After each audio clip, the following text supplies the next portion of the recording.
about my problems, but I bet if I was dead, you would say you tried to solve. What is going on, you guys?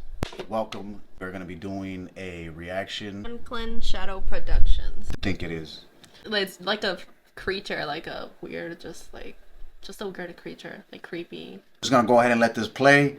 I'll stop it along the way, and every time he comes up with something, I'll either yay or nay. Cause like I said, I know what the actual facts are, coming straight from a Native American brother of mine. Enjoy it. Smash that like, comment, subscribe, share this. Me and the sexy girl on the couch, we're gonna kick back, smoke on some you already know. Cheers to everybody.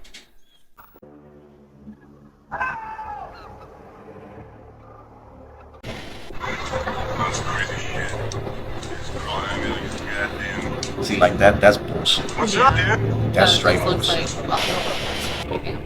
Right.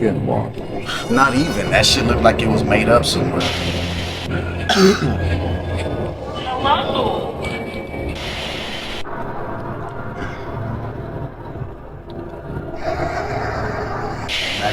Probably somebody really fucking needing toilet paper or something. You know what I mean? Like, you just never know. But these people, you know, Watch its backstory. they leave it up to you.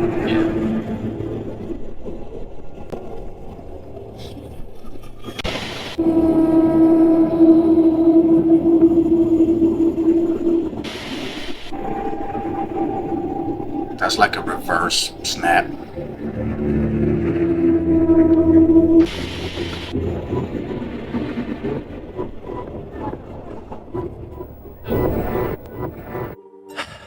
This one's gonna be a doozy for sure. Let me just tell you that these are not skinwalkers. Everything you know about skinwalkers is a lie, except for the very few of you who actually kind of know what you're talking about. Now this video is gonna be the first of my paranormal series, so there's gonna be a lot more paranormal investigations, more stories, more talks about my experiences that I've had in the paranormal. So this first subject that we're gonna cover is the Yanagloshi, or best known as by everybody around the world as skinwalkers.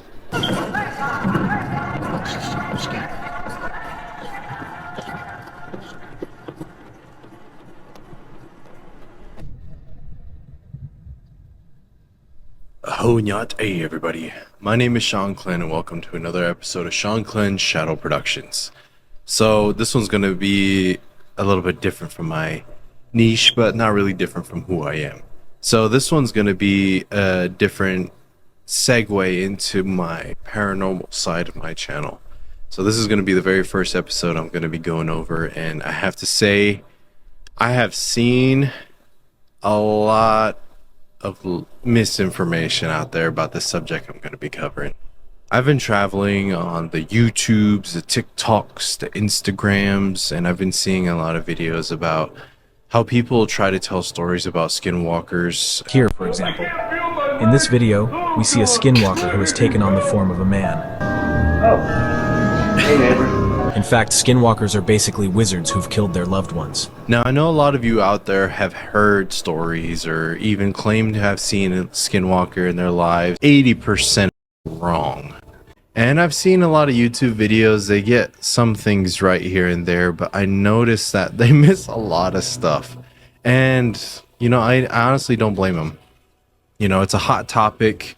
They're not from these lands, and so they do their best to get what they can from Google and do the research online. And so I'm here to set the story straight. And now I know on our previous channel, Unearthing the Supernatural, we've kind of covered this subject a lot, but here I'm going to do it officially on my channel. So, where does the skinwalker come from? Where does the Yanagloshi come from? Where do they hail? Where do they live? Hell, might even know what they eat. Just kidding. But skinwalkers and Yanagloshis originate from the Navajo Nation. Hundreds of years ago, medicinal people used to go to our four sacred mountains that border the Navajo Nation. 2 in Colorado, 1 in Arizona, and 1 in New Mexico. Now these medicinal people would have to traverse the land very quickly to be able to do this ceremony within a couple days. So, the spiritual people taught these medicinal men how to shapeshift. How to turn into animals, how to turn into deer, how to turn into coyotes, how to turn into hawks, And so they use this power to be able to traverse the land for good, to do really good medicinal ceremonies, to be able to help patients. And in that old sacred way, they used to do this. But to be able to learn how to shapeshift was a very, very, very hard task and was not easy to do. So what people used to have to do, they used to spend years of their life learning the songs, going through ceremonies to be able to learn how to shapeshift into these animals. Now, there's a lot of people that were out there that were like, man, this is taking too long. I can't do this. You know, I can't stick with this. Now, when that happened, evil and darkness heard their voice as well, heard their prayers, searching for an easier way to do this. Darkness and evil said, come here. I know how to make you shapeshift real easy, but there's a couple things that you have to do to be able to obtain this power. So some people were just like, well, what do you have to do? There's certain steps and ceremonies you have to do to be able to learn how to shapeshift the way we do. First off, you have to sacrifice a loved one, an immediate loved one.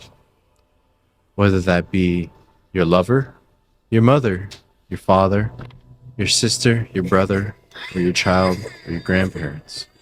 Somebody that you love and hold close and dear to your heart. You have to take them out into the reservation, into the darkness, and you would have to sacrifice them to be able to first step and to obtain this power. Now I know this is really dark, this is really gruesome, but this is the truth of how Yanagloshi has become to be. So, there's some other steps that you have to take that I'm not going to actually disclose to you because a lot of that is very gruesome, and I'm not going to go into detail because a lot of it we're going to keep I know sacred some here. of it. But once you complete all these tasks, you're able to learn how to shapeshift into evil and darkness.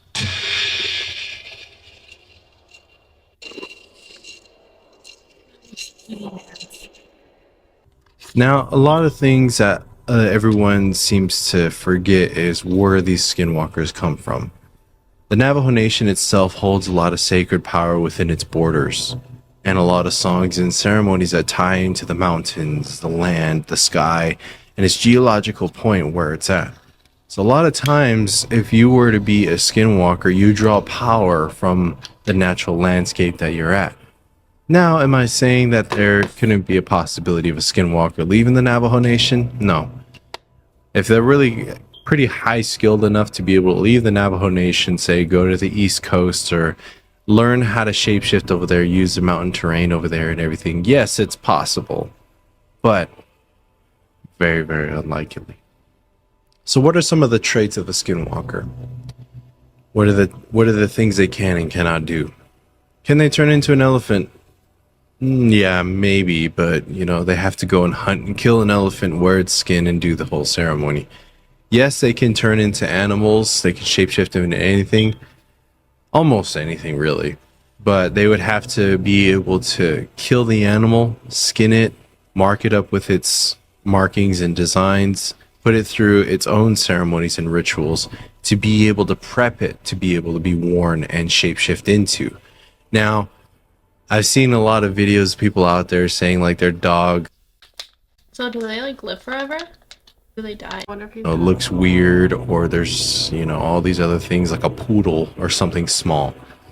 To be honest, Skinwalker's not going to skin a poodle, put it on its back, and be able to shapeshift into it. It's possible, but you know, it's going to be very hard to be able to shrink down to that size. Typically, the coyote, the buck, the wolf are the main skins that were readily available in the Navajo Nations. So there's also the bear, the mountain lion as well, but those are sacred animals, and a lot of times those themselves could not be changed into the darkness, so you rarely see those being able to be used in skinwalker regalia or outfit. Coyotes and bucks and deer were mainly the skins used because there were plenty of those in the Navajo Nation. For those of you out there who have seen videos of people hearing their voices being mimicked in the distance, yes, that is a true thing that actually happens. Another tactic that the Skinwalkers like That's to another use fact. is dog whistles. That ain't bullshit. So for those of you out there that don't know, the Navajo Nation is a very rural area. Homes are very... That's another fact that my boy right here just spilled. So fact number 2. So far, my boy's steering this in the right direction. So let's just keep going. Your nearest neighbor is a mile to a half mile away. So you're kind of out there by yourself. And typically in the Navajo Nation homestead, you'll always have dogs, either sheep herding dogs or protection dogs. And dogs are very attuned to when darkness comes around. They're the protectors of the home. So late at night when you're by yourself in your hogan, there's no one around, and your dogs start barking in the middle of the night. Non-Native American friends of mine who've told me some crazy stories about what they believed was skinwalkers. Creepy, you know, creepy shit, man, creepy shit. But yeah. But then they stop. You're like wondering, like, why? Why did my dog stop barking? One tool that these skinwalkers use is dog whistles. They use these whistles, or bone whistles, more specifically. They use these whistles to be able to hush up the dogs, to be able to sneak in close to the home. And then they put these powders, they do these songs and these ceremonies to be able to put your animals and protectors to sleep. Now, I'm pretty sure everyone out there in the Navajo Nation knows have stories of being home late at night, sleeping, and then you hear footsteps on your roof. Kind of exact same thing, but this kind of goes a little creepier than that. On the stories that I've been told by friends of mine that aren't Native American, but they live up in northern Arizona, you know. You hear rattles. You hear growls. You hear scratching on your door. For those of you out there, if you were to go to the Navajo Nation, I'm pretty sure about 90% of everybody on the Navajo Nation has experienced a Yanagloshi in their life. So, what are some of the weapons that the Skinwalker uses? A Skinwalker typically uses natural-based elements weapons. So, a Skinwalker is typically known as a grave robber or a Navajo witch, but there's a lot more to it. So typically a lot of the weapons are based off of natural elements. They're grave robbers. They go to cemeteries, they dig up bodies, they grab the bones, and if they're still decaying, sometimes they use the flesh. A lot of the flesh from the human bones and body can be used as poisons to be able to bring sickness onto the people. So they make bone knives, bone darts. They grind up the bones after they collect them to make this powder. And it is said that these Yanagloshis can paralyze you. Another one of their powers that they have. They can come up to you and paralyze you and you can't do anything about it. And they grab that ground up bone powder and they blow it in your face. So what other abilities do the Skinwalkers have? Other than paralyzing you, they have incredible speed. There's a lot of reports on the reservation of people driving on dirt roads going 50 to 75 miles an hour, or even 100 depending on what kind of road you're on. Not a lot of cops out there. But, well... Fact number 5, they do have animalistic speed characteristics about them depending on animal they transform to. But more than likely, you know, it's going to be like a coyote or stuff like that. And the only thing that can run that fast and out there is the Yanagloshi. Who am I to talk about skinwalkers? Who am I to say what is and what isn't about a skinwalker? I know what a skinwalker is because we've dealt with them for many years. I've even had distant family relatives put on the skins and become a Yanagloshi. Couple ceremonies we've went out to families' homesteads to get rid of items of dead past relatives. And inside those items were Yanagloshi regalia, skins, antlers, weapons, bone knives, bones itself, inside their belongings. So I know what skinwalkers can do to a person. Now I know you're not supposed to go out and talk about Yanagloshis or speak about Yanagloshis. That's 5 back-to-back facts. This is the number 6. Brother of mine, he did tell me about the way that we would know the person will pass away. We end up finding the fucking knives and the shit that they use to sacrifice that, you know, could be a blade or ashes of the person that they, you know, sacrifice to become that. You know what I'm saying? That's basically like their power. You know what I mean?